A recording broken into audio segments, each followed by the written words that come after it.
একটু বলি। শঙ্করায়ন পড়ার আগে আমাদের কিছু প্রি রিকুইজিট আছে। আমি তোমাদের শঙ্করায়ন, যারা একদম শঙ্করায়ন ওয়ার্ডও জানো না ওদেরও পড়াই দিব, আর যারা শঙ্করায়ন অনেকবার ভালো করে পড়ছো ওদেরও পড়াই দিব। আমার 4টা ক্লাস লাগবে আমি টোটালি শেষ করতে। ওকে, কে জানে আসছে?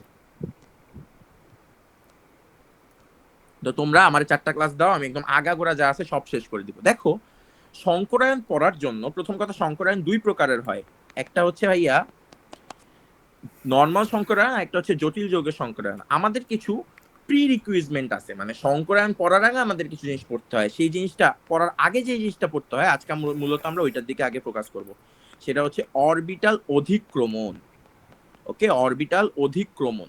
এখন অরবিটাল অধিক্রমণ পড়াইতে গিয়ে তোমাদের একটা জিনিস পড়াবো, সেটা হচ্ছে বন্ধন। এবং এই পার্টটা থেকে তোমাদের বোর্ডেও কোশ্চেন আসে, অ্যাডমিশনেও কোশ্চেন আসে। এই পার্টটা থেকে অ্যাডমিশনে কোশ্চেন আসে। তোমরা নাম শুনছো হয়তো, তবে ডিটেলসে পড়ছো কিনা আমি জানি না। আমরা আজকে ওই দিকে যাব। এরপরে আমরা শঙ্করায়ন পড়বো, শঙ্করায়নের পরে জটিল যুগের শঙ্করায়ন পড়বো। তোমাদের যদি বলো এরপরে আমাদের নর্মাল হাইব্রিডাইজেশন,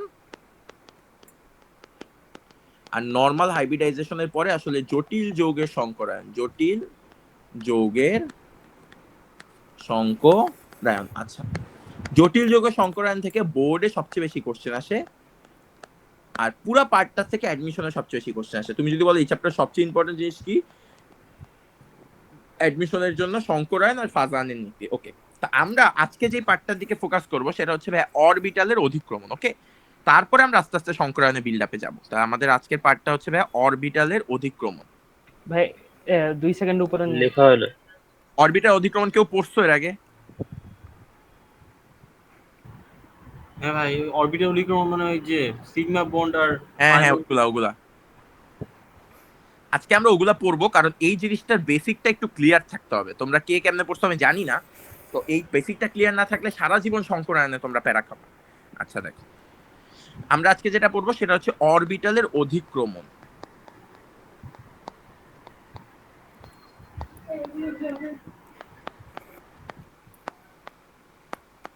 আচ্ছা, অরবিটালের অধিক্রমণ। অধিক্রমণ মানে কি ভাই? প্রথম কথা একদম যদি তোমাকে বলি, দুইজনের দুইটা দুইটা মানে নিজের দুইটা হাত নিবা, দুইজনের বলতাছি, তুই নিজের দুইটা হাত নিবা, হাতার হাতের মধ্যে একটা হাত আরেকটা হাতের সাথে হ্যান্ডশেক করবা, তাইলে কি একটা হাতের আঙ্গুল আর একটা হাতের আঙ্গুলের উপরে চলে আসলো না? এই জিনিসটাকে বলা হয় অধিক্রমণ করা। অধিক্রমণ করা মানে একটার মানে একটার সাথে আরেকটা কানেক্টেড হয়ে যাওয়া। এখন অধিক্রমণ কথাটা কই থেকে আসছে ভাইয়া? আমরা ছোটবেলা থেকে সমযোজী বন্ড শিখছি, যে সমযোজী বন্ড কি। তার মানে আমরা ছোটবেলা থেকে যে সমযোজী বন্ধনের ব্যাপারটা শিখছি, এই সমযোজী বন্ধন আমরা যেটা শিখছি জিনিসটা এরকম শিখছি না, এই যে একটা আর এই যে আরেকটা, এরা পরস্পর কানেক্টেড হয়ে ধরো উৎপন্ন করলো H2। আমরা এটা শিখছি না ছোটবেলা থেকে? এটা শিখছি তো।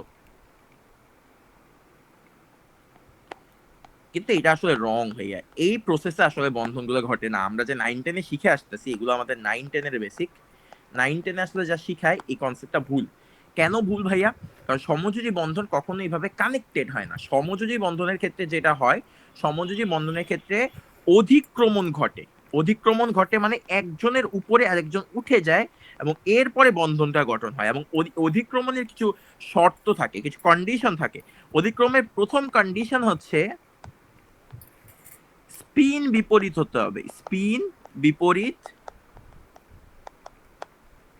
হতে হবে, তার মানে অধিক্রমণের ফান্ডামেন্টাল বেসিক কনসেপ্টটা কি স্পিন বিপরীত হবে। তার মানে কি, আমার যদি এই জায়গায় একটা হাইড্রোজেন অ্যাটম থাকে, এই যে হাইড্রোজেন অ্যাটম এটার স্পিন যদি এরকম হয়, আমি যদি দেখি আরেকটা হাইড্রোজেন অ্যাটম আছে এই জায়গায়, যেটার স্পিনটা, এটাও হাইড্রোজেন অ্যাটম, স্পিনটা যদি এমন হয়, তখনই কেবলমাত্র এই যে তোমার বিপরীত স্পিন হইলো, তখনই কেবলমাত্র এদের মধ্যে বন্ধন পসিবল।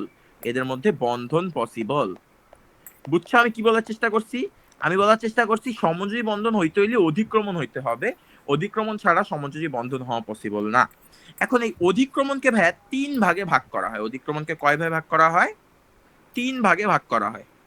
একটাকে বলা, এই কেউ আসছে একজন,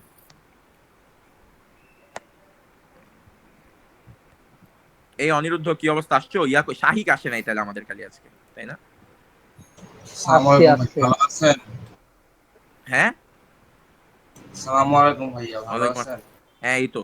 দেখো আমরা জাস্ট শুরু করছি, বলছি সংকরায়ন পড়ার আগে আমাদের কিছু প্রি রিকুইজিট আছে, যেগুলো হচ্ছে অরবিটালের অধিক্রমণ, আমরা ওইটা পড়তেছি। এরপর আমরা সংকরায়নে যাব, এরপর আমরা জটিল যৌগ সংকরায়নে যাব। আমি তোমাদের 4 ক্লাসে র্যাপ আপ করে দেওয়ার চেষ্টা করব। আচ্ছা দেখো, বন্ধন পসিবল তখনই কেবলমাত্র যখন অধিক্রমণ হবে, অধিক্রমণ ছাড়া বন্ধন পসিবল না। আচ্ছা, এবার অধিক্রমণের শ্রেণী ভাইয়া 3টা, অর্থাৎ অধিক্রমণের শ্রেণী 3টা। এমসিকিউ বলো, 2 মার্কের কোশ্চেন বলো, আসবে। একটা হচ্ছে ভাইয়া এস এস অধিক্রমণ, একটা হচ্ছে ভাইয়া এসপি অধিক্রমণ, আর একটা হচ্ছে ভাইয়া পিপি অধিক্রমণ। এস এস অধিক্রমণ, এসপি অধিক্রমণ, আর একটা হচ্ছে পিপি অধিক্রমণ। তার মানে 3টা অধিক্রমণ আছে, একটা হচ্ছে এস এস অধিক্রমণ, একটা হচ্ছে পিপি অধিক্রমণ, আর একটা হচ্ছে ভাইয়া এসপি অধিক্রমণ। আমি একটা ডেফিনেশন লিখে দিচ্ছি, বাকিগুলো ডেফিনেশন আর লিখে দিব না। দেখো, প্রথমটা ডেফিনেশন হচ্ছে, একটু ডেফিনেশনটা লেখো। লেখো, যে অধিক্রমণের ক্ষেত্রে, যে অধিক্রমণের ক্ষেত্রে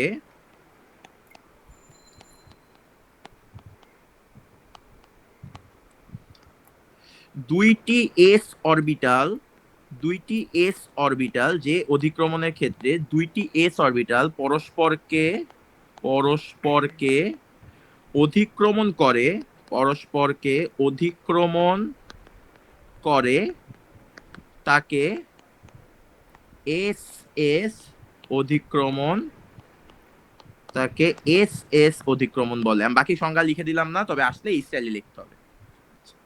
এখন ভাইয়া এস এস অধিক্রমণ বলতে আমরা কি বুঝি, একটু ডিটেলসে বলবো, আর একটু লেখো, আমার সাথে সাথেই লেখো। এই পর্যন্ত সবাই বুঝছো আমি যা যা পড়াচ্ছি? একটু রেসপন্স করো। এই ক্লিয়ার? জি ভাই ক্লিয়ার। আচ্ছা দেখো, আমি এস এস অধিক্রমণটা আগে পড়াই। অর্থাৎ আমরা প্রথমে যেটা দেখবো সেটা হচ্ছে এস এস অধিক্রমণ। এস এস অধিক্রমণ মানে বুঝতেই পারতেছো, দুইটা এস অরবিটাল পরস্পরকে অধিক্রমণ করবে।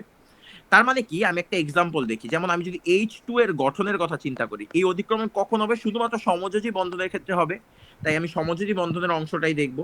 তাই আমি H2 এর গঠন যদি দেখি, তাই H কি, H1, তাহলে এটা আমি কি বলতে পারি, 1s1। আচ্ছা, 1s1, তাহলে কি আলটিমেটলি একটা H তোমার এই বরাবর স্পিন, আরেকটা H হচ্ছে তোমার এই বরাবর স্পিন, এটাও এইচ। তাহলে এরা পরস্পর, এটাও এস এটাও এস, এরা পরস্পর এস এস অধিক্রমণ হবে। এখন ভাই এস এস অধিক্রমণটা কিভাবে হবে? অধিক্রমণ মানেই একটা জিনিস মনে রাখবা, অধিক্রমণ মানেই হচ্ছে ভাইয়া মুখোমুখি সংঘর্ষ। অধিক্রমণ মানেই হচ্ছে ভাইয়া মুখোমুখি সংঘর্ষ। তার মানে অধিক্রমণ করতে হলে তোমার মুখোমুখি সংঘর্ষ করতে হবে। মুখোমুখি সংঘর্ষ বলতে কি বুঝায় ভাইয়া? মুখোমুখি সংঘর্ষ বলতে তোমার এই যে একটা এইচ, এটা এস অরবিটাল, এস অরবিটাল থেকে গোল আঁকতেছি, আরেকটা এস অরবিটালের সাথে মুখোমুখি সংঘর্ষ হবে এবং এরা হচ্ছে পরস্পর মধ্যে ঢুকে যাবে। তাহলে এটা হচ্ছে এস অরবিটাল। এই যে এস অরবিটাল আর এস অরবিটাল হাইড্রোজেনের ক্ষেত্রে ঘটলো, এদের মাঝখানে কি একটা জায়গা তৈরি হইলো না ভাইয়া? একটা জায়গা তৈরি হয়েছে না? একটা জায়গা তৈরি হয়েছে। জি ভাই। এই জিনিসটাকে বলা হয় অধিক্রমণকৃত অঞ্চল। এই জিনিসটাকে কি বলে? এই জিনিসটাকে বলা হয় অধিক্রমণকৃত অঞ্চল। এই জিনিসটাকে বলা হয় অধিক্রমণকৃত অঞ্চল। এখন এই অধিক্রমণকৃত অঞ্চলের আরেক নাম আছে ভাইয়া, এই যে এস অরবিটাল, এই জিনিসটাকে বলা হয় পারমাণবিক অরবিটাল। এই জিনিসটাকে বলা হয় পারমাণবিক অরবিটাল। তার মানে আমরা যে এসপিডিএফ দেখি, এই অরবিটালকে বলা হয় পারমাণবিক অরবিটাল। আর এই যে অধিক্রমণকৃত অঞ্চল, এটাকে বলা হয় ভাইয়া আণবিক অরবিটাল। এটাকে বলা হয় আণবিক অরবিটাল। তার মানে এই যে তুমি এটা দেখতেছো, এই জিনিসটাকে বলা হয় আণবিক অরবিটাল। তার মানে অধিক্রমণকৃত অঞ্চলের আরেক নাম কি ভাইয়া? অধিক্রমণকৃত অঞ্চলের আরেক নাম হচ্ছে আণবিক অরবিটাল।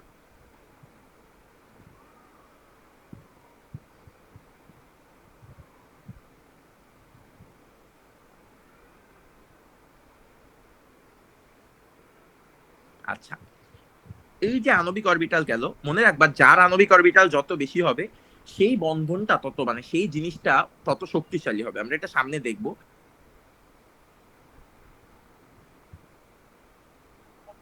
জি ভাই শেষ। আচ্ছা দেখো, তুলছো? জি ভাই শেষ। আচ্ছা, তাহলে এবার আমরা এসপি ওভারল্যাপিং দেখবো। এগুলো আমি একটু তাড়াতাড়ি যাচ্ছি, কিন্তু এগুলো না পড়ায় গেলে তোমাদের সংকরায়নে প্রবলেম হবে। এসপি ওভারল্যাপিং দেখবো। আচ্ছা, এসপি ওভারল্যাপিং দেখবো। এসপি মানে কি? এস আর বি পরস্পর পরস্পরকে ওভারল্যাপিং করবে। তাহলে আমি এই অনুযায়ী দেখবো। প্রথম কথা, পি কিন্তু বিভিন্ন টাইপের হইতে পারে। এটা হচ্ছে পি এক্স, এটা হচ্ছে পি ওয়াই, এটা হচ্ছে পি জেড। এই যে মনে করলাম পি এক্স, এই যে মনে করলাম পি ওয়াই, আর এই যে ধরলাম পি জেড। তুমি একটা জিনিস বলো তো, এইটাকেই যদি আমি পি ওয়াই কে যদি আমি কালকে পি এক্স এর নাম দিই, বা পি জেড কে যদি আমি কালকে পি এক্স এর নাম দিই, কেউ আমাকে কিছু বলবে? এই জিনিসটা বেসিকটা ক্লিয়ার? না, কারণ পিএক্স পিওয়াই পিজেড কিন্তু যে কোনো কিছু হইতে পারে, তা এই জিনিসটা ম্যাটার করতেছে না। তো এসপি ওভারল্যাপিং এর একটা এক্সাম্পল দেখি। এসপি ওভারল্যাপিং এর একটা এক্সাম্পল হচ্ছে এইচ এফ। এইচ এফ এর বন্ধন লেখো, বা এইচ এফ এর গঠন লেখো। তাহলে এই ক্ষেত্রে যে ওভারল্যাপিংটা হয় ভাইয়া, সেই ওভারল্যাপিংটাকে বলা হয় এসপি ওভারল্যাপিং। আসলে আমি একটু করিস, ইলেকট্রন বিন্যাস করি। ইলেকট্রন বিন্যাস করলে আসে 1s1, আর এফ এর ক্ষেত্রে ইলেকট্রন বিন্যাস করলে আসে ভাইয়া 1s2, 2s2, 2p5। তার মানে আমি দেখতেই পারতেছি যে এই ক্ষেত্রে এরা বন্ধন গঠন করবে। তা এখন পি এর ক্ষেত্রে তো বিভিন্ন জিনিস হয়, তাই আমি এটাকে একটু গুছায় লিখে আসো।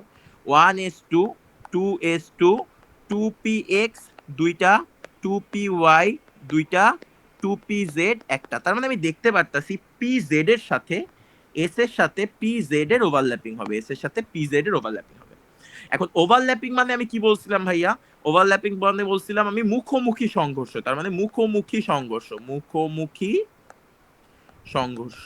এখন আমাকে একটা জিনিস বলো, যদি তোমার মুখোমুখি সংঘর্ষ, যদি তোমার পি জেড এইভাবে আঁকি, তাহলে কি আমার মুখোমুখি সংঘর্ষটা ভালো হবে? ভালো হবে? হবে না। তা মুখোমুখি সংঘর্ষ করার জন্য আমার পিটা এক্সটাকে এইভাবে আঁকাই, মানে পি জেডটাকে এইভাবে আঁকাই বেটার। তাহলে আমি একটু করি। এটা হচ্ছে আমার এস ছিল, এস অরবিটাল, আর এই জিনিসটাকে আমি বলবো আমার পিজেড অরবিটাল। এটা হচ্ছে আমার পিজেড অরবিটাল। এখন অনেকের মাথায় প্রশ্ন আসতে পারে, যেটা হচ্ছে ভাইয়া পি এক্স কেন হইলো না পিজেড হইলো? আমার এই জায়গায় পিজেড এর সাথে করতেছে, তাই পিজেড হইলো। আর পিজেড ব্যাখ্যা করে নায়কে এইভাবে আঁকলাম কেন?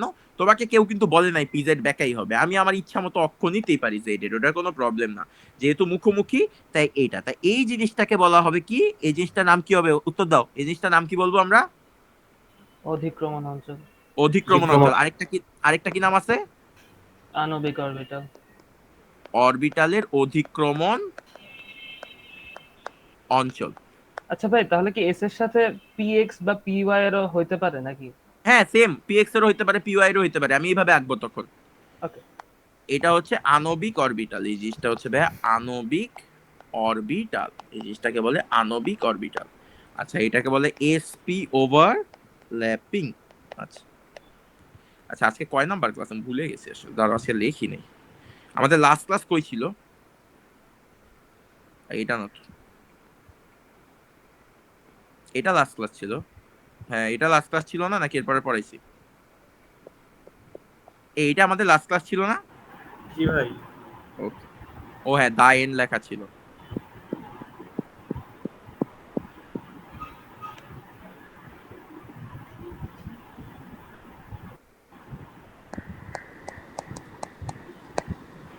আচ্ছা, আগে দেখো গেল। তাইলে আমরা এই জিনিসটা সবসময় মনে রাখবা। আমাকে একটা জিনিস বলো তো, যে এস এস ওভারল্যাপিং বেশি হয় নাকি এসপি ওভারল্যাপিং বেশি হয়? পেজেস। না না, এসপি। কারণ আমি চিত্রতে এভাবে আঁকলেও এস এস ধরো একটু গা ঘেঁষা থাকে, এস এস বেশি ঢুকতে পারে না।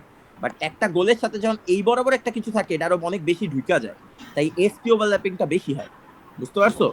তাহলে ভাই আমি যদি একটু উপরে নিন, একটু বেশি। দুইটাই যদি এই শেপে রাখি, তাহলে সবচেয়ে বেশি হবে না?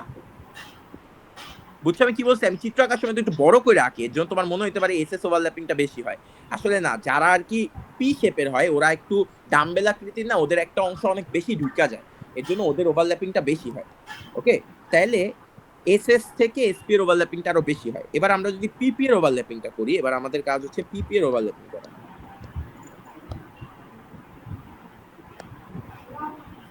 পিপি ওভারল্যাপ। এই কার জানি মাইক অন হয়ে গেছে। আচ্ছা, পিপি ওভারল্যাপিং এর ক্ষেত্রে আমি F2 এর এক্সাম্পল দিতে পারি। F2, তাহলে আমি যদি F এর এক্সাম্পল দেখি F9, তাহলে এটা হয় 1s2 2s2 2px দুইটা 2py দুইটা আর 2pz একটা। এখন যদি F2 করি তাহলে দুইটাই কি pz এর মধ্যে ওভারল্যাপিং হবে, তার মানে এবার দুইটাই পি অরবিটাল। তার মানে দুইটাই যদি পি অরবিটাল হয়, তাহলে দুইটাই যদি pz হয়, তাহলে এই যে একটা আর এই যে একটা, তাহলে এইটা একটা pz পিজেড অরবিটাল, এটা একটা পিজেড অরবিটাল। ঠিক আছে, এটা একটা পিজেড অরবিটাল, এটা একটা পিজেড অরবিটাল। আর এই যে অংশটা, এই মাঝের এই অংশটাকে আমরা বলি কি, এই মাঝের অংশটাকে আমরা বলি আণবিক অরবিটাল। আণবিক অরবিটাল। আচ্ছা, আণবিক অরবিটাল বা আণবিক ঠিক আছে। আচ্ছা, এটা হচ্ছে কিসের মাধ্যমে সৃষ্টি হইলো? এটা হচ্ছে পরমাণুর বা পারমাণবিক অরবিটালের অধিক্রমণের মাধ্যমে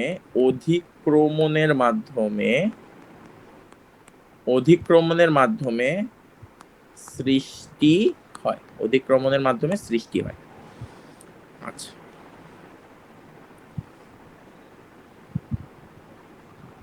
তোমার যদি বলে এখানে একটা কোশ্চেন আসে এমসিকিউ তে যে ইলেকট্রন কোথায় থাকে, উত্তর হচ্ছে আণবিক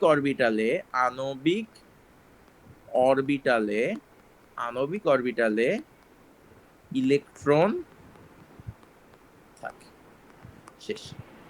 আচ্ছা, একটা লাইন একটু মনে রাখবা, এই লাইনটা একটু 5 স্টার দিয়ে লিখে রাখো। লাইনটা হচ্ছে তোমার যার আণবিক অরবিটাল যত বেশি, যার আণবিক যার আণবিক অরবিটাল যার আণবিক অরবিটাল যত বেশি, তার সমযোজী বন্ধন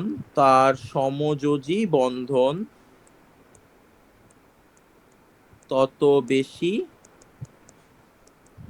স্ট্রং হয়। যার আণবিক অরবিটাল যত বেশি, তার সমযোজী বন্ধন তত স্ট্রং হয়। ক্লিয়ার?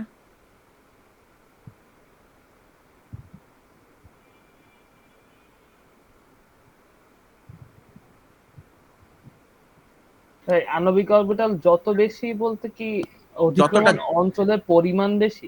হ্যাঁ হ্যাঁ হ্যাঁ, যে অঞ্চলের পরিমাণ বেশি, এটা বুঝাইছে। একটা এমসিকিউর জন্য লাইন লিখে রাখো, সেটা হচ্ছে পিপি অধিক্রমণ অঞ্চল, পিপি অধিক্রমণ অঞ্চল ইজ গ্রেটার দেন এসপি অধিক্রমণ অঞ্চল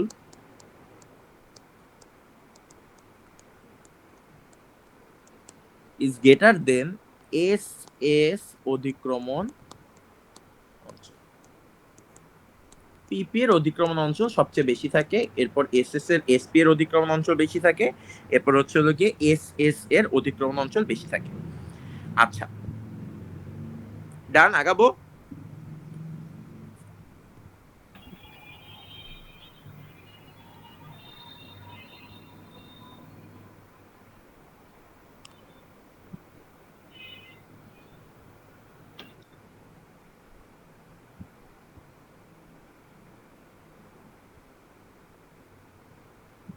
আগাবো। হ্যাঁ ভাই আগাই। এবার আমরা একটা বেসিক আমাদের পড়াশোনায় ঢুকবো, সেটা হচ্ছে সমযোজী বন্ধনের শ্রেণী বিভাগ। সমযোজী বন্ধনের আসলে নানাভাবে তুমি শ্রেণী বিভাগ করতে পারো। সমযোজী বন্ধনের শ্রেণী বিভাগ, সমযোজী বন্ধনের শ্রেণী বিভাগ। আর একটু আচ্ছা, উপরে উঠাবেন। হুম,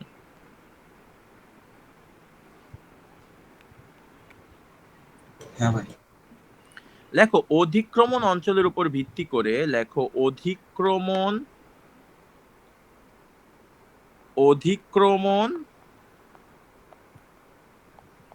অঞ্চলের উপর ভিত্তি করে সমযোজী বন্ধন অধিক্রমণ অঞ্চলের উপর ভিত্তি করে সমযোজী বন্ধন দুই প্রকার। অধিক্রমণ অঞ্চলের উপর ভিত্তি করে সমযোজী বন্ধন দুই প্রকার। একটাকে বলে সমযোজী সিগমা বন্ধন, একটাকে বলে সমযোজী সিগমা। এই যে এখন আমরা আমাদের পড়াশোনায় যুক্ত আছি, সমযোজী সিগমা বন্ধন। অধিক্রমণটা না পড়ে এখানে ঢুকলে একটু ঝামেলা হইতো। একটা হচ্ছে সমযোজী পাই বন্ধন, একটা হচ্ছে সমযোজী সিগমা বন্ধন, একটা হচ্ছে সমযোজী পাই বন্ধন। পাই বন্ধন, সমযোজী পাই বন্ধন। সিগমা বন্ধনের ইয়া হচ্ছে এইটা সিগমা বন্ড, আর একটা হচ্ছে ভাইয়া পাই বন্ড। একটা হচ্ছে সিগমা বন্ড আর একটা হচ্ছে পাই বন্ড। আমরা একটু ডেফিনেশনটা আগে লিখি, এরপরে আমরা জিনিসপাতি বোঝার চেষ্টা করতেছি। সবাই এক্স্যাক্টলি যেই ডেফিনেশনটা লেখাবো পরীক্ষা আসলে এটাই লিখবো, কারণ নাইলে আসলে নাম বাদ দিতে চায় না। লেখো সিগমা বন্ড বা সিগমা বন্ধন, সবাই লেখো সিগমা বন্ধন। লেখো দুইটি একই অথবা দুইটি একই অথবা ভিন্ন পরমাণুর, দুইটি একই অথবা ভিন্ন পরমাণুর, দুইটি একই অথবা ভিন্ন পরমাণুর পারমাণবিক অরবিটাল, পারমাণবিক অরবিটাল, দুইটি একই অথবা ভিন্ন পরমাণুর পারমাণবিক অরবিটাল একই অক্ষ বরাবর,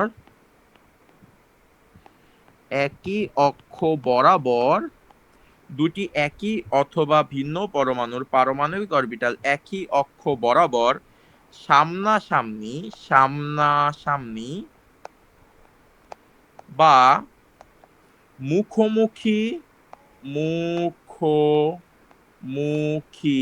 সামনাসামনি বা মুখোমুখি অধিক্রমণের ফলে, সামনাসামনি বা মুখোমুখি অধিক্রমণের ফলে আণবিক অরবিটাল সৃষ্টির মাধ্যমে, আণবিক অরবিটাল সৃষ্টির মাধ্যমে, আণবিক অরবিটাল সৃষ্টির মাধ্যমে মুখোমুখি অধিক্রমণের ফলে আণবিক অরবিটাল সৃষ্টির মাধ্যমে যে বন্ধন সৃষ্টি করে, যে বন্ধন সৃষ্টি করে তাকে সিগমা বন্ধন বলে। তার মানে আমি কি বুঝাইলাম ভাইয়া? বুঝাইলাম একই অথবা ভিন্ন, মানে একই পরমাণুর হইতে পারে, ভিন্ন পরমাণুর হইতে পারে। পারমাণবিক অরবিটাল, খুব আন্ডারলাইন করে একটা লাইন হচ্ছে এখানে ভাইয়া, পারমাণবিক অরবিটাল একই অক্ষ বরাবর সামনাসামনি বা মুখোমুখি অধিক্রমণের ফলে, একই অক্ষ বরাবর, খুব ইম্পর্টেন্ট, আণবিক অরবিটাল সৃষ্টির মাধ্যমে যে বন্ধন সৃষ্টি করে সেটাকে আমরা বলি সিগমা বন্ধন। তার মানে দেখো আমরা এতক্ষণ অধিক্রমণ যেটা শিখছি সেটাই আলটিমেটলি আমাদের সিগমা বন্ধনের কনসেপ্টটাকে রিপ্রেজেন্ট করে না? আসো নাকি চলে গেছো? আছি ভাই। আচ্ছা দেখো, তাহলে আমি কি বলতে পারি, সিগমা বন্ধন কয় প্রকার বলো তো? সিগমা বন্ড কয় প্রকার? এস এস সিগমা, তারপরে কি তোমার এস পি সিগমা, তারপরে কি তোমার পি পি সিগমা। তার মানে সিগমা বন্ড আলটিমেটলি তিন প্রকার না? S S sigma, S P sigma আর পি পি সিগমা। তার মানে আমরা এই জিনিসটাকে লিখছো, আগেরটা সবাই লিখছো? জি ভাই। আচ্ছা ভাই, হ্যাঁ, পি এক্স আর পি ওয়াই এর মধ্যে কি বন্ড হতে পারে? পি এক্স আর পি ওয়াই এর মধ্যে বন্ড হইতে পারে না, কারণ একই অক্ষ বরাবর হওয়া লাগবে। এখন পি এক্স আর পি ওয়াই তুমি কোন সেন্সে চিন্তা করতেছো? পি এক্স আর পি ওয়াই নরমালি মুখোমুখি কখনোই অধিক্রমণ করতে পারে না। পি এক্স আর পি ওয়াই এর ক্ষেত্রে মুখোমুখি অধিক্রমণটা পসিবল না। দুইটা আলাদা পরমাণু। দুইটা আলাদা পরমাণুর এরকম উদাহরণ আছে যে পি এক্স আর পি ওয়াই, তবে তুমি যদি দুইটাকে একই অক্ষ বরাবর আনতে পারো তাহলে হইতে পারবে। তবে এটা আসলে লজিক্যাল প্রশ্ন না যে পি এক্স আর পি ওয়াই কি হইতে পারে কিনা, কারণ তোমার যখন দুইটা পরমাণুর মধ্যে করবা তখন কোনোটার পি এক্স থাকলে অপরটার পি এক্সই থাকবে নরমালি, নাইলে তো বন্ডই হবে না। তুমি এরকম এক্সাম্পল বের করো দেখো। তাহলে আমরা কি তিন ভাগে ভাগ করতে পারি, একটা হচ্ছে এস এস সিগমা, একটা হচ্ছে এস পি সিগমা, আর একটা হচ্ছে ভাই পি পি সিগমা। আচ্ছা এছাড়া এসএস কি আর হয় হ্যাঁ এই তিনটা ছাড়া কি আর না হয় না? সিগমা এই তিনটা বাদে আর হয় না, এসএস সিগমা, এসপি সিগমা আর পিপি সিগমা। ডি এর ক্ষেত্রে নাই? না ডি এর ক্ষেত্রে নাই, সিগমা হইতে পারে না ডি এর ক্ষেত্রে। দেখো তাহলে আমি একটু আগে যেমন দেখাইছিলাম যে এই যে দুইটা বন্ড হইলো আলটিমেটলি, এই যে একটা হাইড্রোজেন, এই যে একটা হাইড্রোজেন, এই যে এস এরা পরস্পর কানেক্টেড হইলো, এবং এই যে জিনিসটা যেটা তৈরি হইলো সেটাকে আমরা কি বলতে পারি, এই জিনিসটাকে আমরা কি বলতে পারি, এস এস সিগমা বন্ড। আচ্ছা এবার আসি এসপি সিগমার ক্ষেত্রে, তাহলে এই যে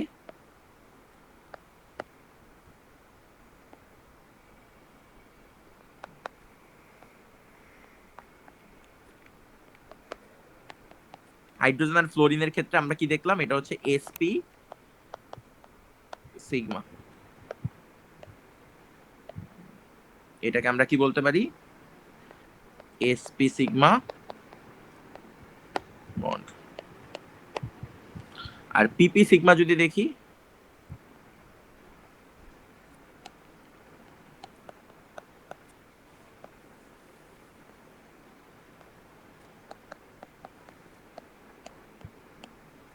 বুঝতে পারছো, এই জিনিসগুলো হচ্ছে এস এস সিগমা। এই জায়গায় একটা লাইন একটু ভালো করে লিখে রাখবা, এটা খুব ইম্পর্টেন্ট একটা লাইন, সেটা হচ্ছে এই যে বন্ডটা লিখলাম এখানে এস অপেক্ষা পি এর প্রাধান্য বেশি, এস অপেক্ষা পি এর প্রাধান্য বেশি।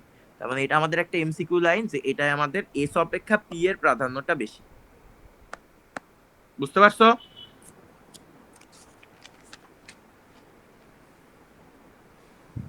আচ্ছা আগাবো, একটু তুলে ফেলো। প্রাধান্য বলতে? প্রাধান্য বলতে বুঝাইছি এই যখন বন্ড করবে তখন এটা যদি এস এর এসপি এর ক্ষেত্রে এস যদি হয় এখানে 30%, বাকি 70% হচ্ছে পি এর অংশ, মানে 70% মনে করলাম পি এর অংশ, আর এস এর অংশ তোমার ধরো অ্যারাউন্ড 30%, এটা হচ্ছে এস এর অংশ, প্রাধান্য বেশি বুঝায়। আচ্ছা এবার আমি একটা কোশ্চেন লিখাই দিব আর তোমাদের একটা কোশ্চেন লিখতে দিব, তোমরা ওইটা নোট খাতায় তুলে ফেলবা। আমি একটা কোশ্চেন লিখে দিই, আমি তোমাদের যেটা লিখতে দিব এটা আসার চান্স বেশি, আর আমি যেটা লিখে দিব সেটা হচ্ছে বেসিক। আসো সবাই একটা কোশ্চেন লেখো, এই পর্যন্ত ক্লিয়ার ভাই সবার 100%? হ্যাঁ নাকি না? আচ্ছা আগে ভাই তোলা হয় নাই। আচ্ছা তুলো তুলো, সরি।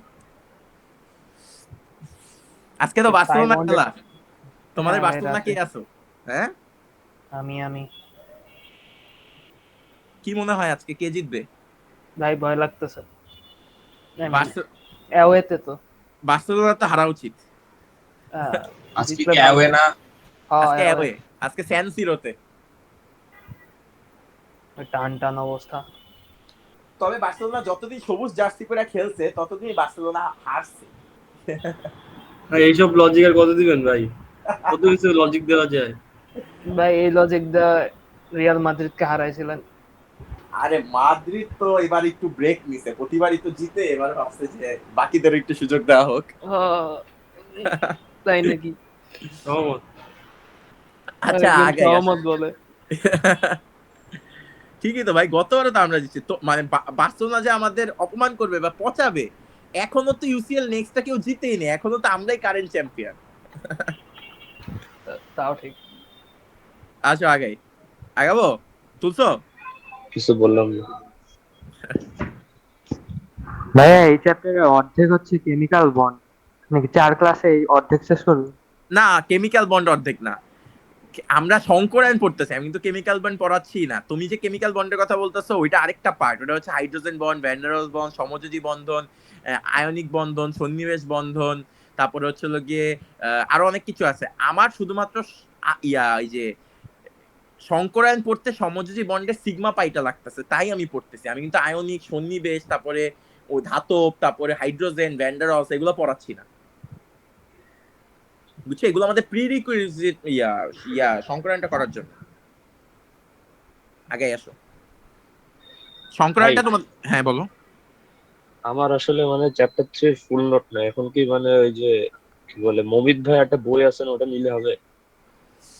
মমিত ভাই ওই বইটা আমি দেখি নাই আসলে, তবে মমিত ভাইয়ের বইগুলা তো আসলে পুরাপুরি থাকে। তুমি এই যে আমি যে পার্টটা করাচ্ছি এই পার্টটা থেকে একটা সিকিউ কমন পাবা, ওকে, একটা বা দুইটা, একটা। আর আরেকটা মমিত ভাইয়ের বইটা নিতে পারো, ওই জায়গায় অনেকগুলো প্রশ্ন আছে, শুরুর দিকের কিছু প্রশ্ন পড়বা, তাইলেই হবে। নিতে পারো, চাইলে কিনতে পারো। আচ্ছা মমিত ভাইয়ের সব পুরা বইয়ের পিডিএফ আছে। হ্যাঁ, মোমিত ভাই একসাথে কয়টা প্ল্যাটফর্মে কন্টিনিউ করে? মমিত ভাই তো মমিত ভাই।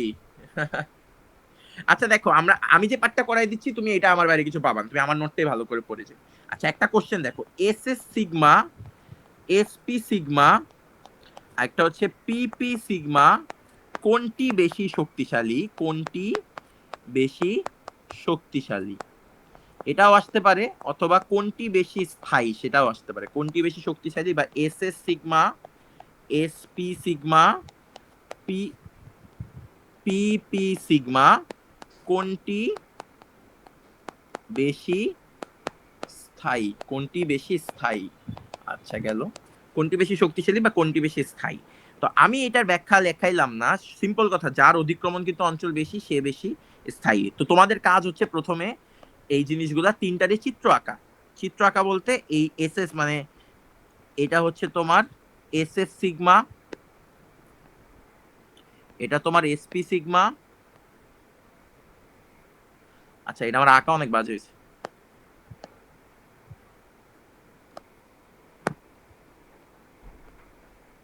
এটা হচ্ছে পিপি সিগমা, তাহলে এটা হচ্ছে এস এস সিগমা, এটা হচ্ছে এস পি সিগমা, এটা হচ্ছে পিপি সিগমা। ওকে, এস এস সিগমার ক্ষেত্রে আণবিক অরবিটাল অপেক্ষাকৃত, আণবিক অরবিটাল অপেক্ষাকৃত সবচেয়ে কম, আণবিক অরবিটাল অপেক্ষাকৃত সবচেয়ে কম, তাই স্থায়ী কম, তাই বন্ধন ভাঙতে অপেক্ষাকৃত, বন্ধন ভাঙতে অপেক্ষাকৃত কম শক্তি লাগবে, বন্ধন ভাঙতে অপেক্ষাকৃত কম শক্তি লাগবে। ওকে, আর এইটা কি মিডলে থাকবে, মানে নিজের ভাষায় লিখবা, এটা মিডলে থাকবে। আর এটার ক্ষেত্রে কি হবে, তোমার অধিক্রমণ, অধিক্রমণ অঞ্চল, অধিক্রমণকৃত অঞ্চল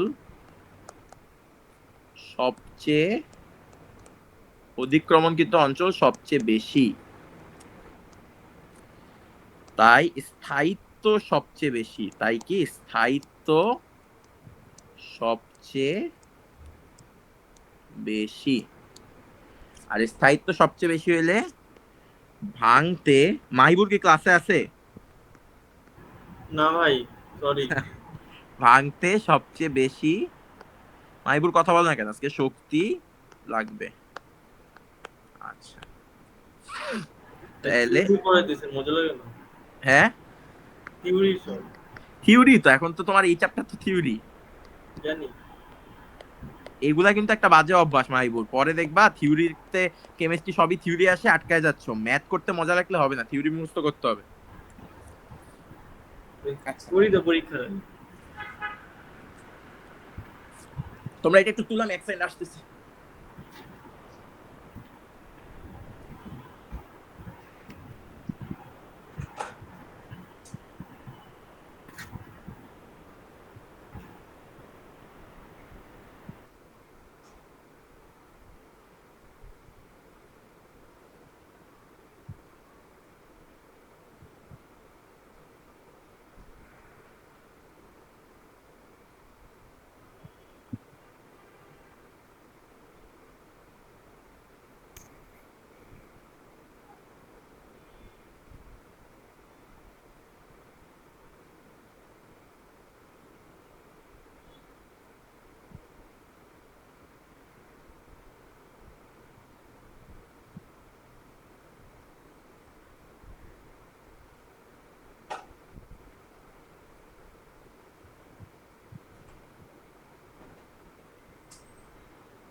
ক্লিয়ার?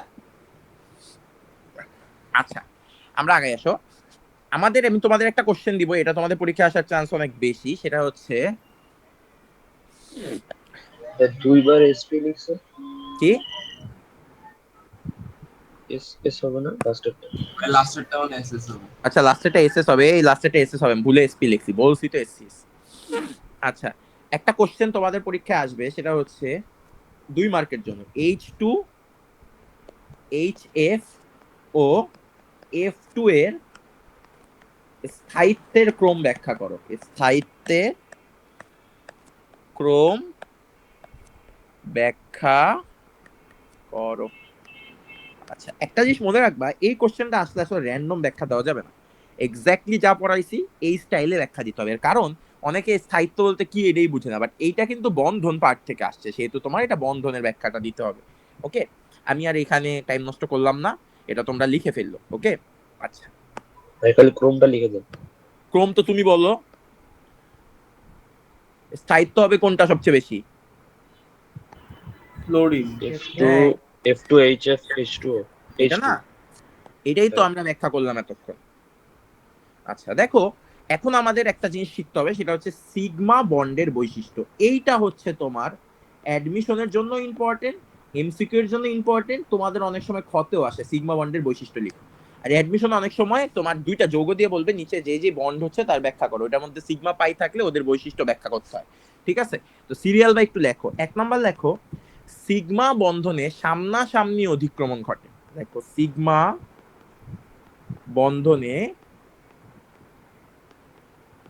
সামনাসামনি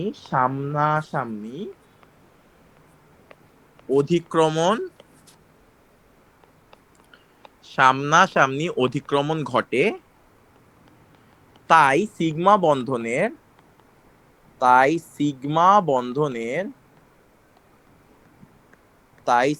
বন্ধনের অধিক্রমণ কিন্তু অঞ্চল বেশি, অধিক্রমণকৃত অঞ্চল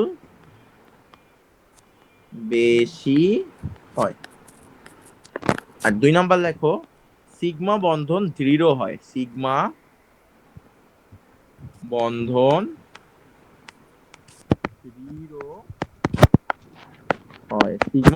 দৃঢ় হয়। 3 নাম্বার লেখো, খুবই ইম্পর্টেন্ট লাইন, 5 স্টার লাইন। 3 নাম্বারটা হচ্ছে, সিগমা বন্ধনের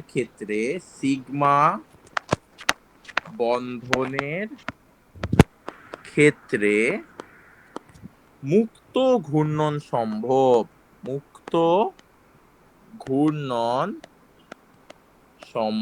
সিগমা বন্ধনের ক্ষেত্রে মুক্ত ঘূর্ণন সম্ভব। মুক্ত ঘূর্ণন কি কারো আইডিয়া আছে ভাইয়া?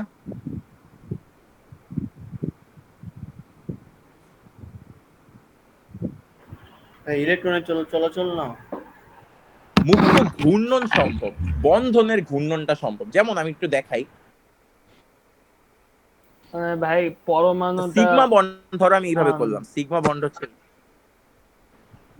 হ্যাঁ ঘুরতে পারে। ধরো এইটা কি সিগমা বন্ড না? এটা আমাদের সিগমা বন্ড না ভাইয়া? মুক্ত ঘূর্ণন বলতে এই না ঠিক আছে তো। হ্যালো, শোনা যায়?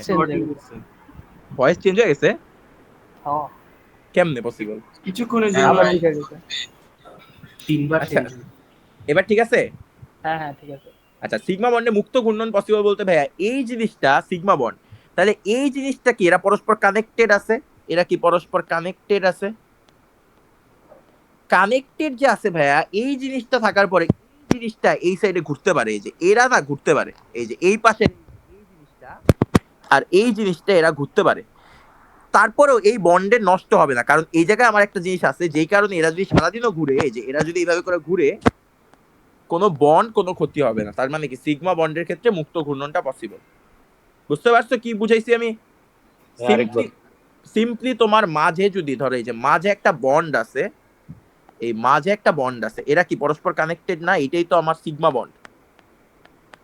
সিগমা বন্ডের ক্ষেত্রে মুক্ত ঘূর্ণন পসিবল বলতে এই পাশে ওরা ঘুরতে পারে।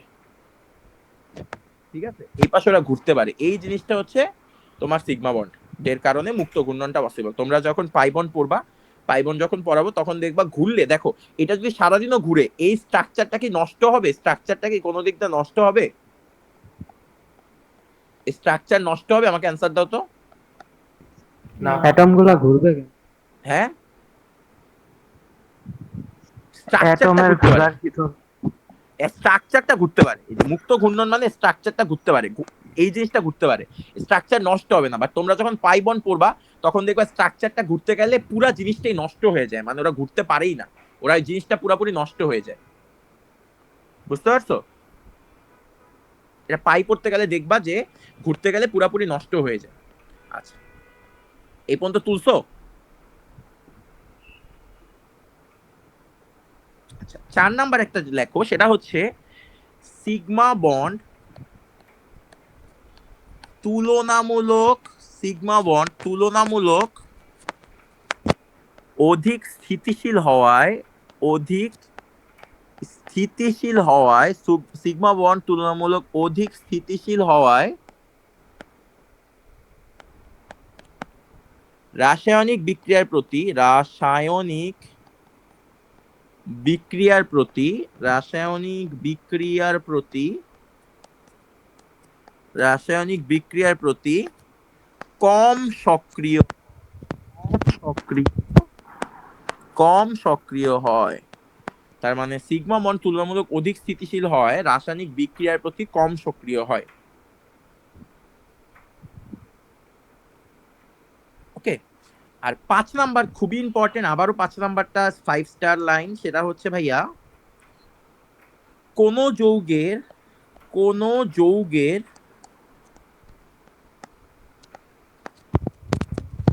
কি অণুর প্রকৃতি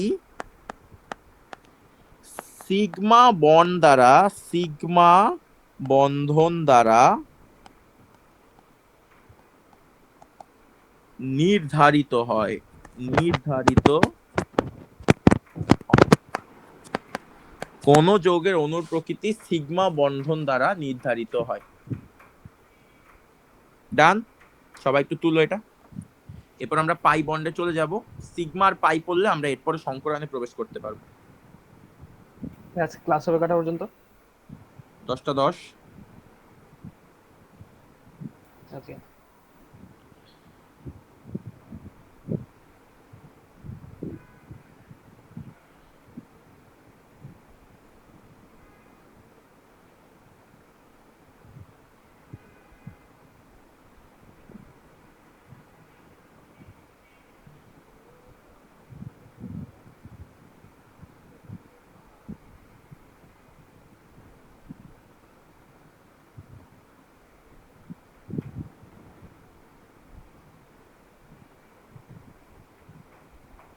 আগাবো?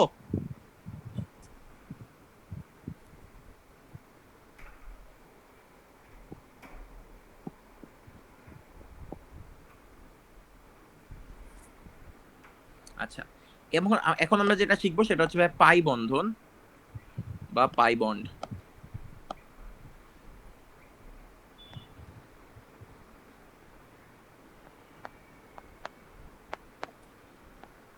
আচ্ছা, পাই বন্ডটা না নতুন স্লাইডে শিখাই, এই জায়গায় একটু আটকাচ্ছে, বেশি পেজ হয়ে গেলে আটকায়।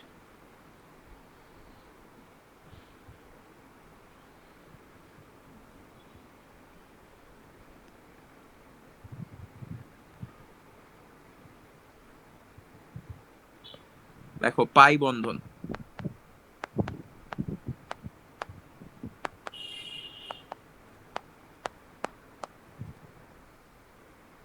আচ্ছা পাই বন্ধনের সংজ্ঞাটা আগে লেখো। দেখো এই সংজ্ঞাটা খুব ইম্পর্টেন্ট, লেখো দুইটি পরমাণুর, দুইটি পরমাণুর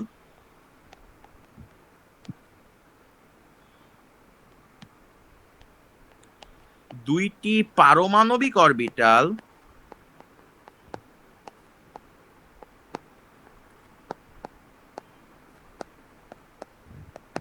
দুটি পরমাণুর দুইটি পারমাণবিক অরবিটাল একই অক্ষ বরাবর,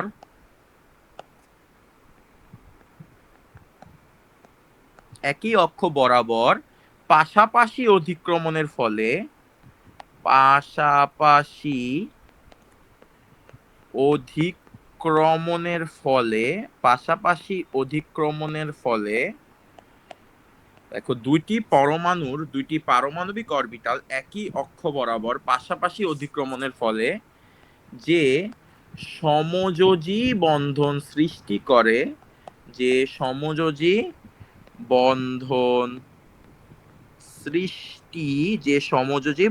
সৃষ্টি করে তাকে পাই বন্ড বলে। আমি পুরাটা বুঝাই দিব, তার আগে ডেফিনেশনটা লেখো সবাই।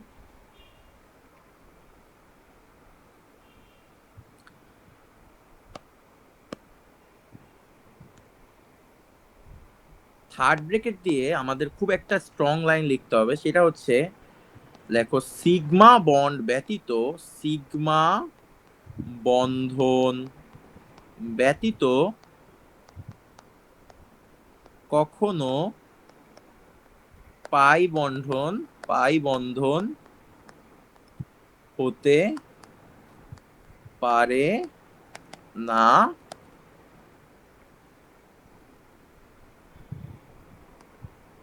একটি সিগমা হওয়ার পর পাই বন্ধন হয়।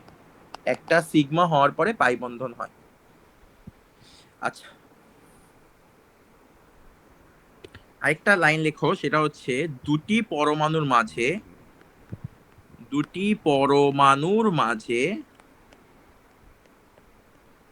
কখনো একটির বেশি সিগমা বন্ড হওয়া সম্ভব নয়। তার মানে দুইটা পরমাণুর মাঝে কখনো একটা বেশি সিগমা বন্ড হওয়া পসিবল না। আচ্ছা, এবার আমি সিগমা বন্ডের বৈশিষ্ট্য লেখা জানি কোনটা? এই লাইনটা। না, এটা তো কোনো বৈশিষ্ট্য নয়, মানে এটা একটা জাস্ট পাই পড়ানোর আগে জিনিসটা দরকার। দেখো, এটা বৈশিষ্ট্য আমাদের লেখার দরকার নেই, বৈশিষ্ট্য যে কটা লেখাইছি এই কটাই এনাফ। আচ্ছা দেখো, আমি একটু বুঝাই। দুটি পারমাণবিক অরবিটাল একই অক্ষ বরাবর পাশাপাশি অধিক্রমণের ফলে যে বন্ধন সৃষ্টি হয়, তার মানে এবার আর কোনো আণবিক অরবিটাল সৃষ্টি করবে না, এবার পাশাপাশি অধিক্রমণ হবে। পাশাপাশি অধিক্রমণ হবে বলতে হয় কি বুঝাইতেছি, আমি একটু এক্সাম্পল দিয়ে পুরোটা ডিটেলসে বুঝাই। সেটা হচ্ছে, আমি যদি অক্সিজেনেরটা দেখি, অক্সিজেন 8, তাই আমি যদি ওর ইলেকট্রন বিন্যাস করি তাহলে কি আসবে 1s2 2s2 2px দুইটা, 2py একটা, 2pz একটা। ওকে, আমি যদি এটা বক্স মেথডও করি, বক্স মেথড করলে আসবে কত 1 2 1 1। দেখো আলটিমেটলি তাহলে কি আসতেছে, আলটিমেটলি আসতেছে py একটা কানেক্টেড হইতাছে আর pz একটা কানেক্টেড হইতাছে। আমি O2 এর বন্ডটা দেখানোর চেষ্টা করতেছি, O2 এর বন্ধন। তো O2 এর বন্ধন যখন দেখবা, তুমি ছোটবেলা থেকে দেখে আসছো O2 এর বন্ধন সবসময় যে এরকম হয়, ডাবল বন্ড হয়। তাহলে স্ট্রাকচারটা যদি আঁকি, দেখো একটা py এর মধ্যে একটা pz এর মধ্যে একটা। তাহলে আমি যদি এটা জাস্ট আঁকি তাহলে দেখবা এরকম আসে, এই যে এটা বলে করলাম py, px আমি আঁকতেছি না কারণ px তো অলরেডি এটা হচ্ছে pz, এটা আমার কি pz। ওকে, তাহলে এইটা একটা ও, এটাও একটা ও, এই পাশে একটা ও থাকবে, তাহলে এটাও আলটিমেটলি কি py, আর এটা আলটিমেটলি কি ভাইয়া, এটা হচ্ছে pz। py, সরি কি লিখছি, py। আচ্ছা, py আর py এর মধ্যে কি বন্ধন হবে ভাইয়া, py আর py এর মধ্যে কি বন্ধন হবে, সিগমা। তাহলে আমি যদি এটা আঁকি তাহলে কি আসবে ভাইয়া, এই যে, তাইলে আমার বন্ধনটা কিরকম হবে, এই এদের মাঝখানে সিগমা, এই জিনিসটাকে বলবো আমরা সিগমা বন্ড। এবং এই জিনিসটা যদি এইটা হয়, একটু বেকা হয়ে গেছে দূর।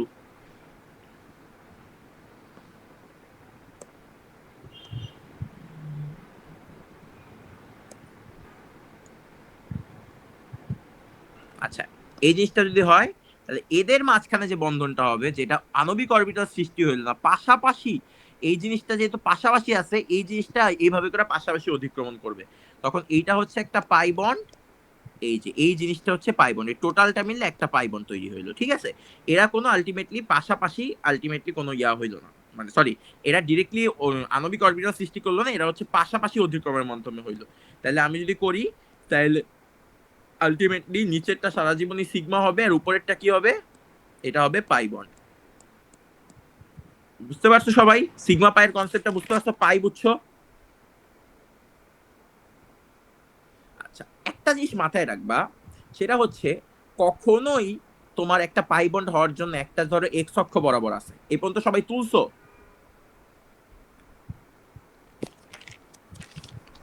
এই পর্যন্ত সবাই তুলছো?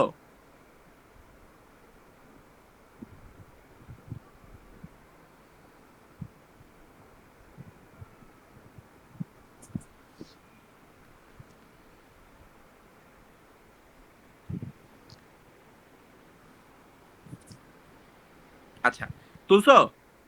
জি ভাই। আচ্ছা, তাইলে একটা জিনিস মাথায় রাখবা, কখনোই পাই বন্ড হওয়ার জন্য একটা ধরো এই বরাবর আছে আর একটা এই বরাবর আছে, এরা কখনো পাই গঠন করতে পারবে না। তার মানে পাই গঠন হইতে হইলে অবশ্যই ওদেরকে একই অক্ষ বরাবর হইতে হবে। আমি শর্ত লেখাই দিব, তার আগে আমি নাইট্রোজেনেরটা একটু ব্যাখ্যা করি। দেখো, অনেক সময় আসে নাইট্রোজেনের পাই বন্ডটা ব্যাখ্যা করো, তো নাইট্রোজেনের পাই বন্ডটা দেখাই দিই। ধরো এন, এটা হচ্ছে তোমার 7, তাহলে কি আসবে 1s2 2s2, আর একটা হচ্ছে 2px1 2py1 2pz1। তাহলে এটা যদি বক্স মেথডে করতে চাই, এই যে একটা, এই যে একটা, এই যে একটা, ওকে। নাইট্রোজেনের N2 বন্ধন দেখানোর চেষ্টা করতেছি, তাহলে N2 হচ্ছে এরকম। তাহলে আমি যদি করি সেটা, প্রথম কথা px হবে তোমার ইয়া বন্ধন, তাহলে দুই পাশে দুইটা হবে, তাহলে এটা হচ্ছে তোমার px, এটা হচ্ছে py, আর এই পাশে একটা, আচ্ছা এই পাশে না দিয়ে ওই পাশে আঁকি। আচ্ছা আমি একটু বড় করে আঁকি, নাহলে আমি আঁকতে পারবো।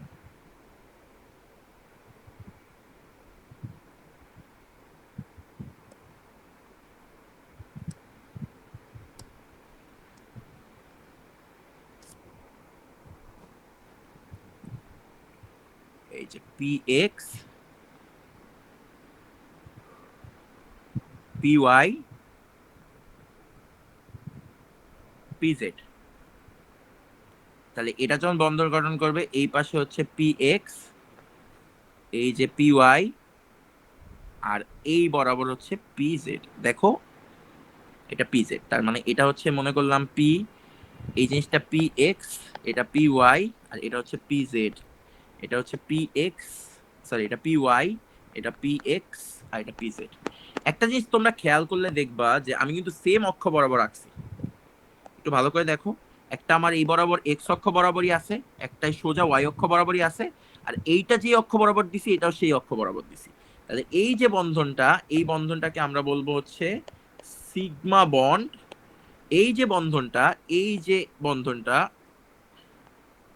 এই বন্ধনটাকে আমরা বলবো পাই বন্ড, এবং এই যে বন্ধনটা, এই বন্ধনটাকে আমরা পাই বন্ড বলবো।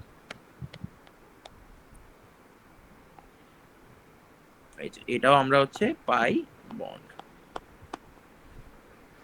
তাহলে এই নাইট্রোজেনের যৌগটায় একটা সিগমা বন্ড আছে, দুইটা পাই বন্ড আছে।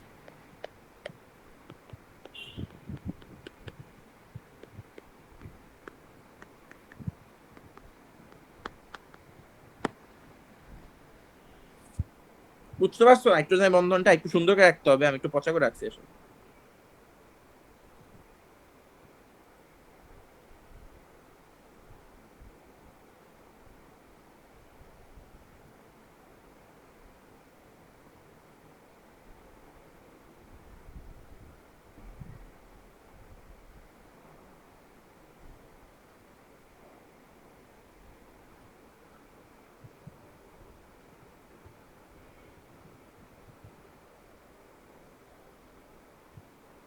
আচ্ছা, তুলছো সবাই?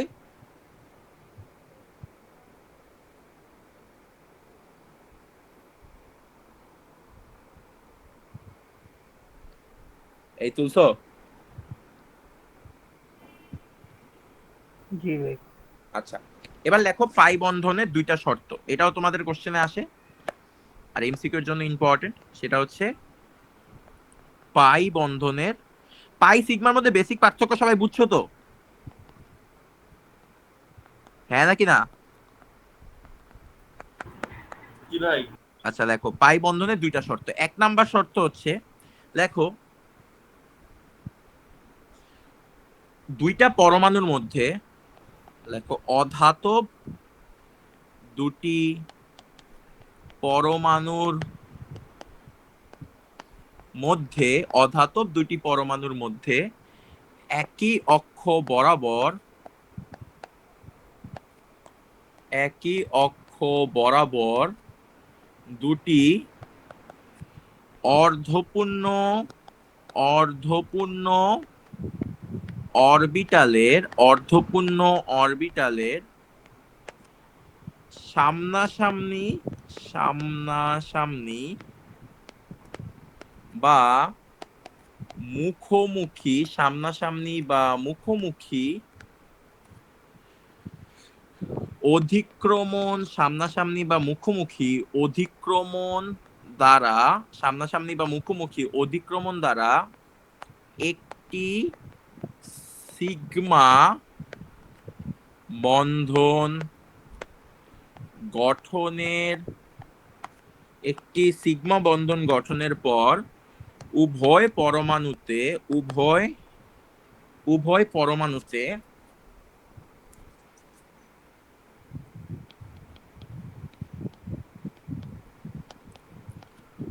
সমান্তরাল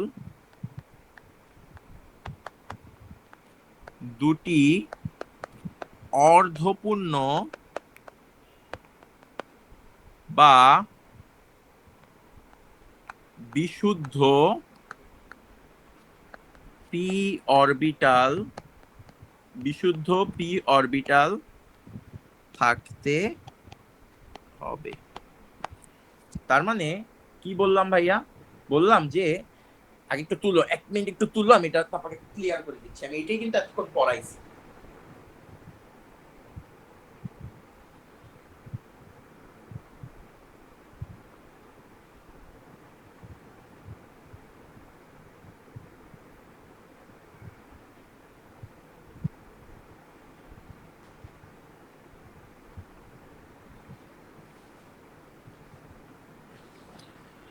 আচ্ছা দেখো, বলছি দুইটি পরমাণুর মধ্যে একই অক্ষ বরাবর, তার মানে আমি কি বুঝাচ্ছি ভাই এখানে? আমি বুঝাচ্ছি যে একই অক্ষ বরাবর, তার মানে এই অক্ষ বরাবর, এই ধরো এই অক্ষ বরাবর, এই অক্ষ বরাবর ধরো সিগমা হয়ে গেছে।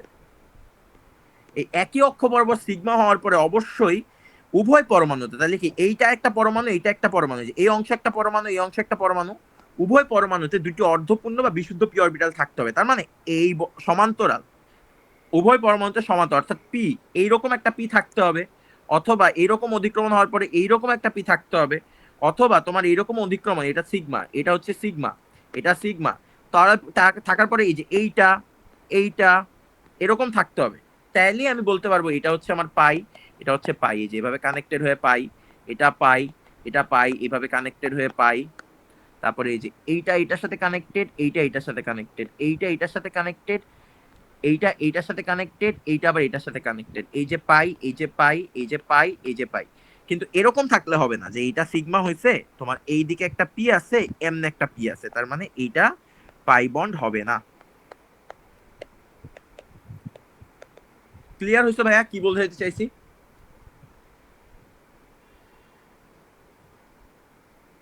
বুঝছো কি বুঝাইতে চাইছি?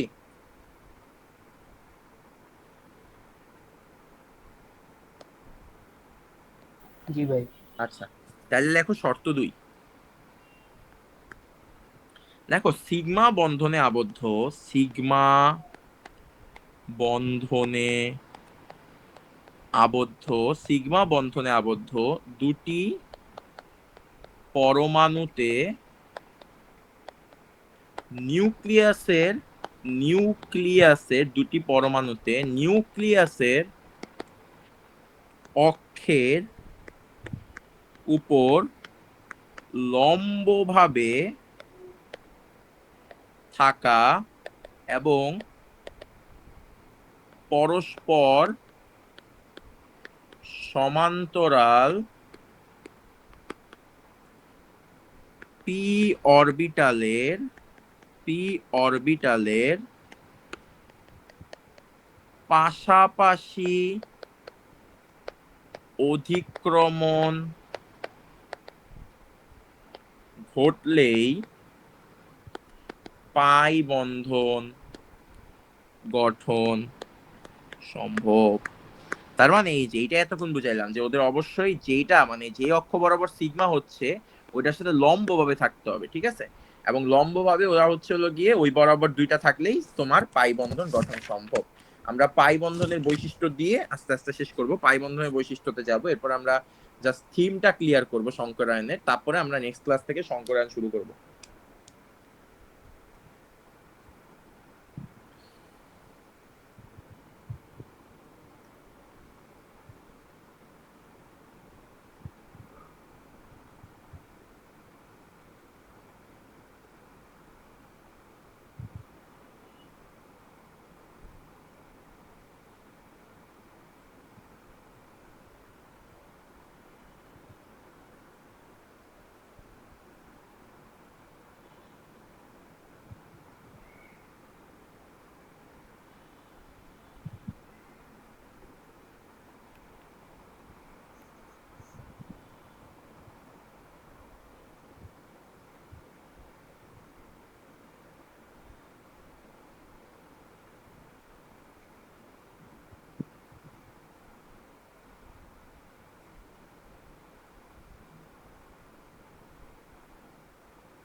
আগাবো?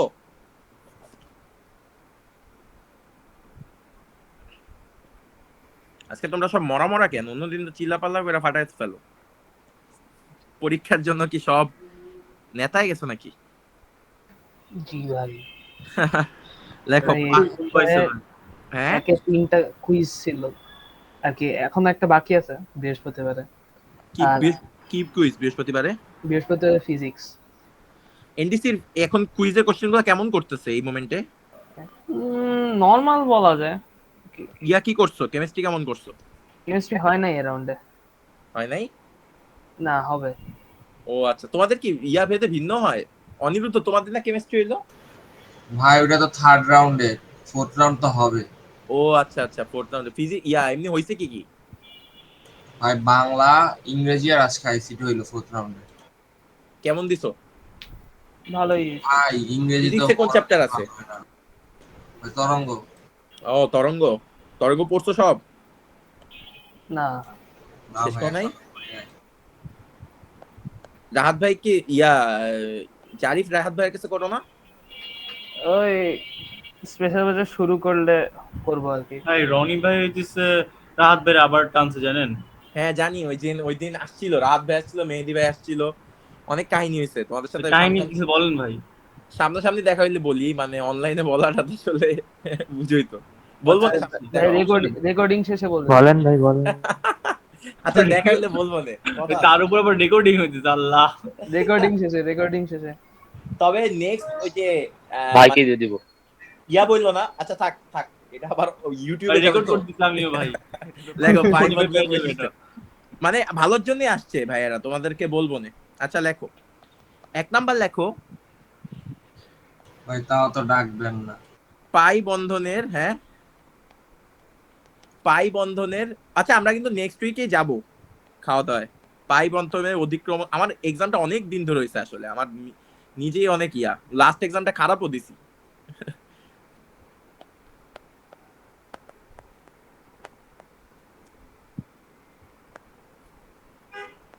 তবে ইয়া আবার কি স্পেশাল ব্যাচ শুরু হচ্ছে?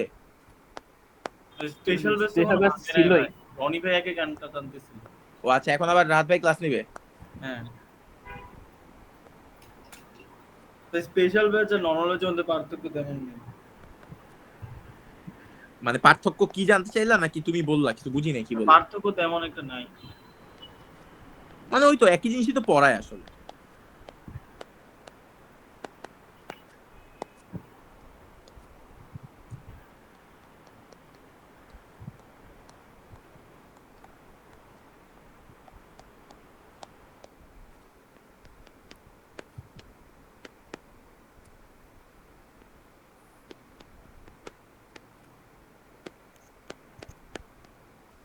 বলতো এটা কি মুক্ত ঘূর্ণন পসিবল হবে? না তোমরা ভাই। বলো। ওইটাই হইলে এটাই কেমনে হবে? এটা কিন্তু হয় না, একটু দেখো। ওই হ্যাঁ, এটা তো বুঝছি যে হয় না, বাট দেখো একটু দেখো ইয়াটা, এই দেখো স্ট্রাকচারটা যদি দেখো, তাহলে দেখো এইটা যদি মুক্ত ঘূর্ণন হইতে যায় তাহলে নষ্ট হয়ে যাবে না পাই বন্ড গুলা, এই জন্য আসলে এটা মুক্ত ঘূর্ণন হয় না। ওকে, তারপরে 3 নাম্বার লেখো। দেখো পার্থক্য আসলে কিন্তু আমি যে এগুলা লিখছি এগুলা এদিক ওদিক করে লেখা দিও, মানে এক পাশে সিগমারটা আর এক পাশে পায়েরটা।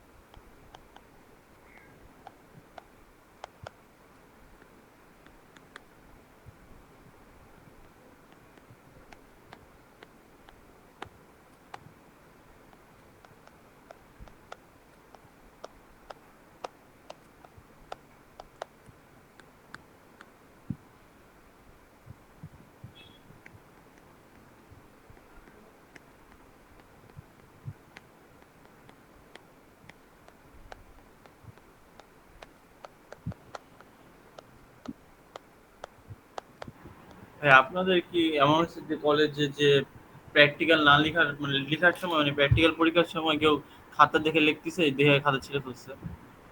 না না, ছিঁড়ে ফেলে নাই, বাট আমাদের মানে কি কলেজে পরীক্ষায়, কলেজে প্র্যাকটিক্যাল এক্সাম কলেজে প্র্যাকটিক্যাল এক্সামে তো আমাদের দেখা দেখি করতে দিত না। না করতেছে না, কিন্তু মনে করেন কেউ যে লুকায়া লুকায়া হইতেছে প্র্যাকটিক্যাল খাতা লিখতেছে। ধরা প্র্যাকটিক্যাল খাতায় ছিঁড়ে ফেলছে কিনা? হ্যাঁ না এরকম হয় নাই, তোমাদের কি ছিঁড়ে ফেলছে নাকি? হ্যাঁ ভাই জি ছিঁড়ে ভাই। ফেলছে। হায় হায়, তবে প্র্যাকটিক্যাল আমরা এই সাহস পাবো কই থেকে, আমাদের তো এক্সামই বাতিল করে দিত। ওরা ফাদারের কাছে পাঠাই দিয়ে পুরা। হ্যাঁ আপনার তো এখন ব্রাদারের কাছে পাঠাই দিতে হ্যাঁ, হবে। ব্রাদারকে স্যার, আমরা ব্রাদারের যেই ভয় পাইতাম ওই সময়, আমাদের ব্রাদার ছিল ব্রাদার লিও, ভাই দেখলেই তো ভয় পাই। লিও নাকি রবি? লিও ছিল, লিও আমাদের বেলা ব্রাদার লিও ছিল। কি ভাই লিও? হ্যাঁ নাম লিও নাকি অন্য কিছু? আরে নিও, ব্রাদার লিও, নামই লিও ব্রাদার লিও। পেরেরা, লিও পেরেরা। লিও পেরেরা, ভাই উনি অনেক ভয়ঙ্কর ছিল। উনি হচ্ছে এনডিসির ফাদার ছিল, এরপর মনে হয় কই জানি একটা গেছে, যাওয়ার পরে আসার পরে আর জোসেফে জয়েন করছিল। তো উনি অনেক ভয়ঙ্কর, মানে হঠাৎ হঠাৎ চলে আসতো, আর কেমন জানি ভাই দেখলে ভয় লাগে, এরকম টাইপের একটা মানুষ। ভাই কই গেছিল, ফাদার থেকে ব্রাদার হয়ে গেছে, ডাউনগ্রেড। না না ভাই, ঠিক আছে। উনি এনডিসি স্টুডেন্ট ছিল, উনি শুরু ও থেকে আচ্ছা। ব্রাদার, ফাদার না। ও আচ্ছা, তাহলে আমি জানি না, এনডিসি স্টুডেন্ট ছিল। পরে জোসেফে ভালোই, মানে আমাদের অনেক প্রেসার দিছে। উনার কথা হচ্ছে ভাই পড়াশোনার বাইরে জীবনে কিছু লাগবে না, কিচ্ছু লাগবে না। আর উনার কথা হচ্ছে কোচিং করতে হবে না, আমার টিচাররাই স্বয়ং সম্পূর্ণ। তো আমাদের সময় দেখতাম টিচাররা অনেক প্যারা খাইতো, তোমার আগা গোড়া সব পড়াইতে হইতো, কেউ ফাঁকিবাজি করতে পারতো না। তবে এনডিসি জোসেফ হলিক্রস এইসব টিচাররা আবার পড়ায়, বুঝছো, অন্যান্য কলেজের টিচাররা তো মানে একটা টপিকস পড়ায় তো আরেক 10টা টপিকস পড়ায়।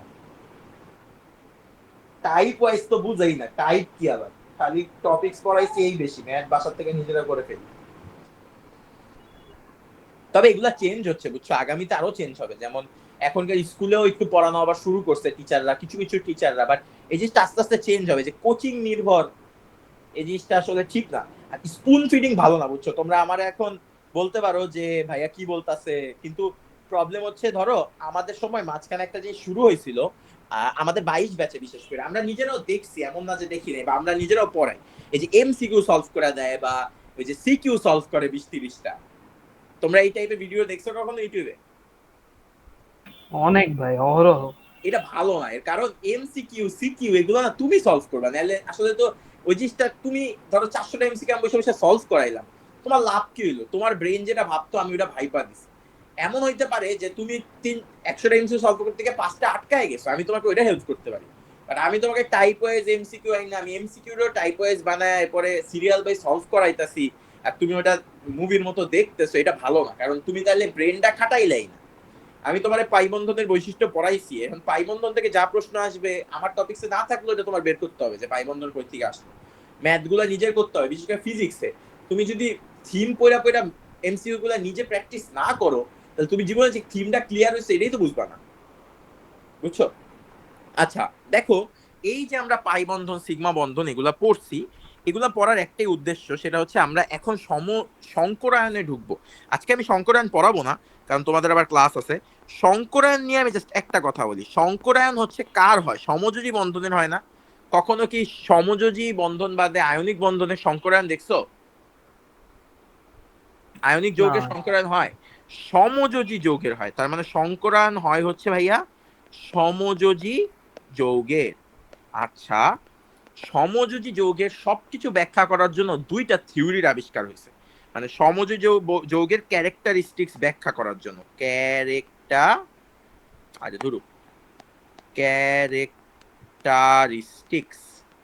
ক্যারেক্টারিস্টিক্স ব্যাখ্যা করার জন্য দুইটা থিওরির আবিষ্কার করা হয়েছে। একটাকে বলে ভিবিটি থিওরি, একটাকে বলে এমওটি থিওরি। একটাকে বলে ভাইয়া ভিবিটি থিওরি, একটাকে বলে এমওটি থিওরি। ভিবিটি থিওরি কি ভাইয়া? ভিবিটি থিওরি হচ্ছে valence bond theory. Valence bond theory. VBT theory হচ্ছে ভাইয়া ভ্যালেন্স বন্ড থিওরি। আর এমওটি থিওরি হচ্ছে ভাইয়া molecular orbital theory. Molecular orbital theory. Valence bond theory ভাইয়া কি কি ব্যাখ্যা করে? ভ্যালেন্স বন্ড থিওরি ব্যাখ্যা করে হচ্ছে ভাইয়া রাসায়নিক বন্ধন, রাসায়নিক বন্ধন, যোজনী, এগুলা ব্যাখ্যা করে ভ্যালেন্স বন্ড থিওরি। আর এমওটি কি ব্যাখ্যা করে? এমওটি ব্যাখ্যা করে হচ্ছে কোন একটা সমযোজী যৌগ তৈরি হলে তার শেপ, অ্যাঙ্গেল, এগুলা, ঠিক আছে, তার শেপ, অ্যাঙ্গেল, এগুলা হচ্ছে আমার এমওটি ব্যাখ্যা করে। আমরা যে সংকরায়নটা পড়বো সেটা আসলে এমওটির একটা অংশ। অর্থাৎ আমরা আমাদের যেমন এবার হলো ভার্সিটি ফার্স্ট ইয়ারের 1-1 এর কোর্সে এমওটিটা পড়াইছে, তোমাদের আসলে সংকরায়নের যে কনসেপ্টটা পড়ানো হয় এটা এমওটি থেকে পিক করা। অর্থাৎ আমরা এমওটি থিওরি থেকে সংকরায়নটা ব্যাখ্যা করি, বাট অ্যাকচুয়ালি এমওটি পড়ানো হয় না। আমাদের এমওটিটা পড়ানো হবে তোমরা যখন যে ইঞ্জিনিয়ারিং পড়বা, তারা দেখবা মলিকুলার অরবিটাল থিওরি, যে কোনো সাবজেক্টই পড়ো না কেন, 1-1 বেসিক কেমিস্ট্রি একটা কোর্স থাকবে, ওইখানে এমওটি পড়ানো হবে। টিচারও দেখবা কিচ্ছু বুঝাবে না, খালি স্লাইড দিয়ে চলে যাবে। তো ওইটার একটা অংশ হচ্ছে সংকরায়ন, যে এমওটি থিওরিটা আমাদের পড়ানো না হইলেও সংকরায়নের অংশটা পড়ানো হয়। আর বিবিটি থিওরি আমরা ছোটবেলা থেকে পড়তেছি না, ব্যালেন্স বন্ড, ওই যে আমরা যখন যোজ্যতা, ইলেকট্রন, যোজনী, এই পার্টটা যায় বিবিটি থিওরিতে, বুঝতে পারছো? তো আমরা নেক্সট ক্লাসে একদম হাইব্রিডাইজেশনের এমওটি থিওরির কনসেপ্টটা থেকে আনবো, যদি এমওটি থিওরি পড়াবো না, কারণ এমওটি থিওরি তোমাদের লেভেলের না। তো আমি একদম হাইব্রিডাইজেশন, সংকরায়নের ধারণা, কেন হাইব্রিডাইজেশন শুরু করা হয়, এই জিনিসটা থেকে শুরু করে একদম হাইব্রিডাইজেশন বেসিক লেভেলের সবগুলা শেষ করে দেওয়ার চেষ্টা করবো ইনশাল্লাহ। তারপরের ক্লাসে অ্যাডমিশন লেভেলের গুলা, আর লাস্ট ক্লাসে জটিল যৌগে। তাহলে আমাদের সংকরায়ন পার্টটা শেষ। তাইলে আমরা এরপরে কোণের একটা পার্ট দেখবো, যে H2 এর বন্ধন কোণ, এইসব হয় কেন, এগুলো আমরা দেখবো। ঠিক আছে, এই পর্যন্ত সবার ক্লিয়ার?